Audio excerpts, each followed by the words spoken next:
Hi comrades, this is NSSR Nakka Sivashankar Rao, high court of AP trial courts. మిత్రులారా, section 149 CPC 1908 ఏ విధంగా operate చేయాలో మనం తెలుసుకుందాం. మిత్రులారా, section 149 CPC 1908 for the purpose of petition to grant time to pay court fees.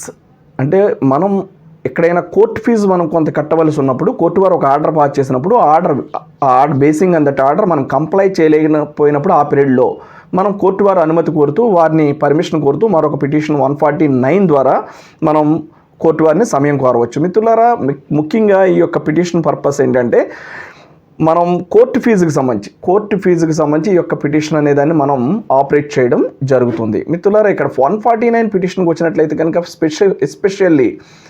specifically to allow litigant to make up for a deficiency in court fees. అంటే మనం ఒక కోర్టు ఫీజు కట్టవలసినంత కోర్టు ఫీజును మనం కట్టలేనటువంటి సందర్భంలో, కట్టకుండా తక్కువ కోర్టు ఫీజు కట్టినటువంటి సందర్భంలో కోర్టు వారు ఒక ఆర్డర్ పాస్ చేసినప్పుడు, డిఫిషియన్సీ కోర్టు ఫీజు మనల్ని పే చేయమని ఆర్డర్ పాస్ చేసినప్పుడు, ఆ ఆర్డర్ ప్రకారం మనం కోర్టు వారు పాస్ చేసినటువంటి ఆర్డర్ ప్రకారం మనం కోర్టు ఫీజును ఆ సమయంలో మనం పే చేయలేకపోయినప్పుడు, ఒక జెన్యూన్ రీజన్తో పే చేయలేకపోయినప్పుడు, ఆ జెన్యూన్ రీజన్ మనం తెలుపుతూ 149 సిపిసి 1908 అనేటటువంటి పిటిషన్ మనం ఫైల్ చేసి కోర్టు వారు అనుమతి పొంది వారు అలౌ చేసిన తర్వాత కొంత టైం అనేది మనం పొందవచ్చు డిఫిషియన్సీ ఆఫ్ కోర్ట్ ఫీజుని మనం పే చేయడం కోసం.